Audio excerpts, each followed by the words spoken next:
लाल साड़ी पियर साड़ी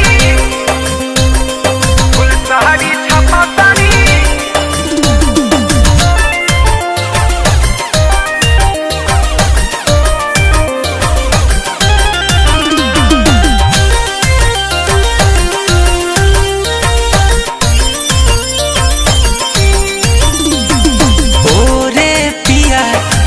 नहीं किया ओ रे पिया ठीक नहीं किया।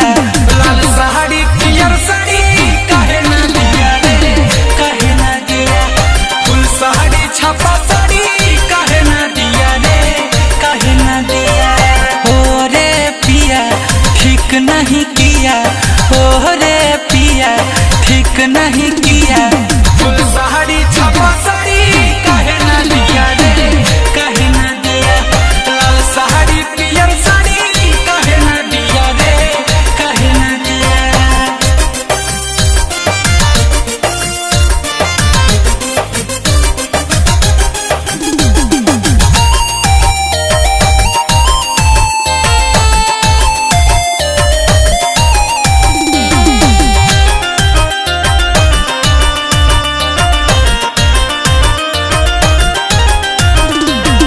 देते रहे हमको कब से दिलासा बात मेरी केयर ना करते जरा सा।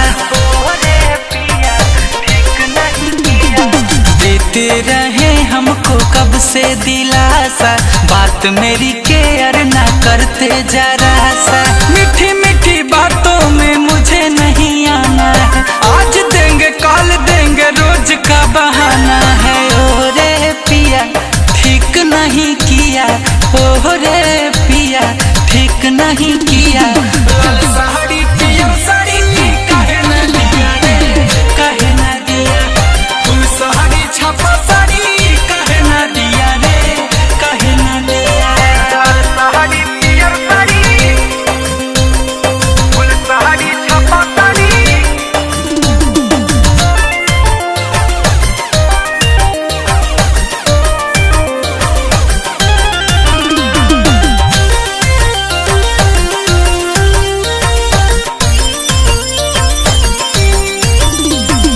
पूरा न किया मेरा जो था इरादा जो भी किया तूने तोड़ दिया वादा।